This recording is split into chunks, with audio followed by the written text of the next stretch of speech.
Be running our 4S parallel again today, back from a crash. Whoa! So you can see we have all of our road rash, rips, tears.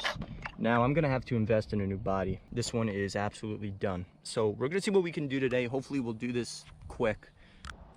All right, we're all zeroed out. We're gonna try this again. We're gonna see what we can do on 4S parallel.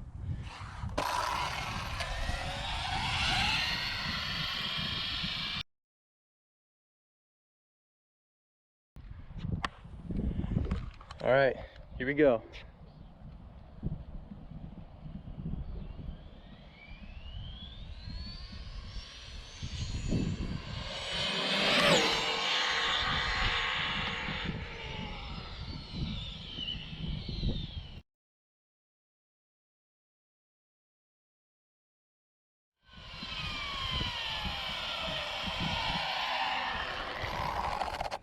Need to work on my alignment a little bit. You can see it's a little bit off to the right.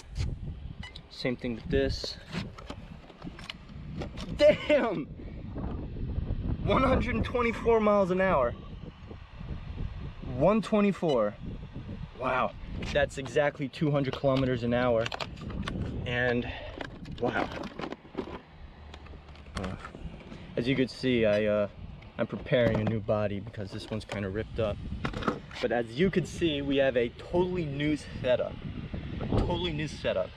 Now, oh, I forgot to turn our fan on. Oh well. But either way, we're running 4S parallel, and we have both trays back in. So reason being, when these batteries flew out, you know, we had just the one tray holding this battery, that battery, plus this one.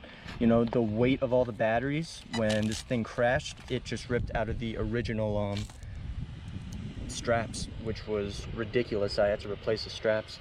But yeah, that is one 4S. Here's a balance lead, 4+1. This is our parallel connector.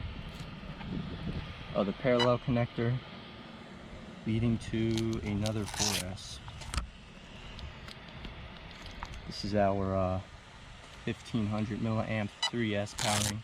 That was supposed to power that fan, but I forgot because I was kind of anxious. There's our other 4 cell. There's our parallel connection, guys.